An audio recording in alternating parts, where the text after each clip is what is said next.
സ്നേഹവീടുകൾക്ക് വർണ്ണചാരുത പകരാൻ എത്തിക്കഴിഞ്ഞു ഏഴ ട്രേഡേഴ്സ്. പെയിന്റ് ആൻഡ് ഹാർഡ്വെയർസിന്റെ വർണ്ണ വിസ്മയ ലോകം. ഇനി നിങ്ങളുടെ സ്വപ്നം ഞങ്ങളിലൂടെ. വീടുകൾ മനോഹരമാക്കാൻ ബർജർ പെയിന്റിന്റെ വർണ്ണ വിസ്മയ ലോകം തീർത്തുകൊണ്ട് ഏഴ ട്രേഡേഴ്സ് പഴയന്നൂരിന്റെ മണ്ണിൽ പ്രവർത്തനം ആരംഭിച്ചു.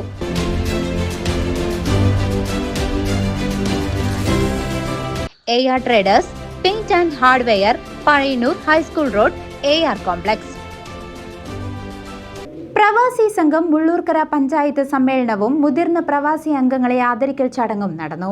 കേരള പ്രവാസി സംഘം മുള്ളൂർക്കര പഞ്ചായത്ത് സമ്മേളനവും മുതിർന്ന പ്രവാസികളെ ആദരിക്കൽ ചടങ്ങും മുള്ളൂർക്കര വായനശാല ഹാളിൽ വെച്ച് നടന്നു. മുതിർന്ന പ്രവാസി അംഗം സമ്മേളന നഗരിൽ പതാക ഉയർത്തിയതിനു ശേഷമാണ് സമ്മേളനത്തിന് തുടക്കം കുറിച്ചത്. പ്രവാസി സംഘം തൃശൂർ ജില്ലാ കമ്മിറ്റി അംഗം ഗോപാലകൃഷ്ണൻ ഉദ്ഘാടനം ചെയ്തു.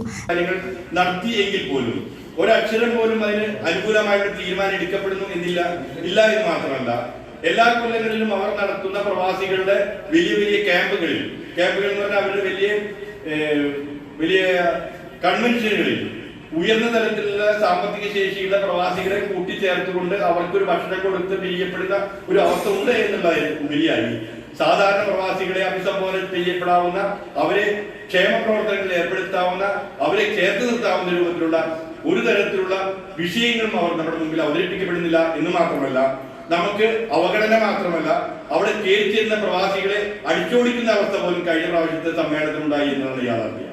ഈ ഒരു അവസ്ഥ വരുമ്പോഴാണ് കേരള ഗവൺമെന്റിന്റെ ഒരു പരിധിവരെയെങ്കിലും പ്രവാസികളെ വ്യക്തമായിട്ട് വിലയിരുത്തപ്പെടുകയും അതാത് വരുന്ന ബഡ്ജറ്റിൽ പ്രവാസികളെ ഉയർന്ന തലത്തിൽ പരിഗണിക്കപ്പെടുകയും അവരുടെ ആവശ്യങ്ങൾ നിറവേറ്റപ്പെടുന്ന രൂപത്തിലേക്ക് മാറുന്നു എന്നുള്ളതാണ് യാഥാർത്ഥ്യം.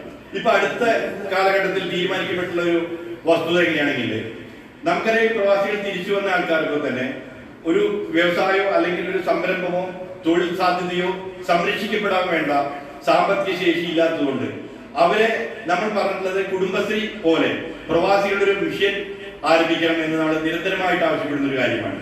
അതായത് ഓരോ പ്രദേശത്തുള്ള ആൾക്കാരുടെ 10 മുതൽ 20 വരെയുള്ള ആൾക്കാരുടെ ഓരോ ഗ്രൂപ്പുകൾ ഉണ്ടാക്കി സ്വയം സഹായ സഹകരണങ്ങൾ രൂപീകരിക്കപ്പെടുകയും അതിൽ മാസാമാസം ഇൻവെസ്റ്റ് ചെയ്യപ്പെടുന്ന ചെറിയ ഫണ്ടിന്റെ ഭാഗമായിട്ട് ലഭിക്കപ്പെടുന്ന ഫണ്ടിന്റെ 20ഓ 50ഓ ഇരട്ടി ഗവൺമെന്റിൽ കൂടി ലഭിക്കപ്പെടുന്ന രൂപത്തിൽ അവർക്ക്. പ്രവാസി സംഘം മുൻ ഏരിയ കമ്മിറ്റി അംഗം ഹക്കീം ആറ്റൂർ അധ്യക്ഷത വഹിച്ചു. തുടർന്ന് മുതിർന്ന പ്രവാസികളെ മൊമന്റോ നൽകി ആദരിച്ചു. സെക്രട്ടറി മുഹമ്മദ് കുട്ടി പ്രവർത്തന റിപ്പോർട്ടും അവതരിപ്പിച്ചു.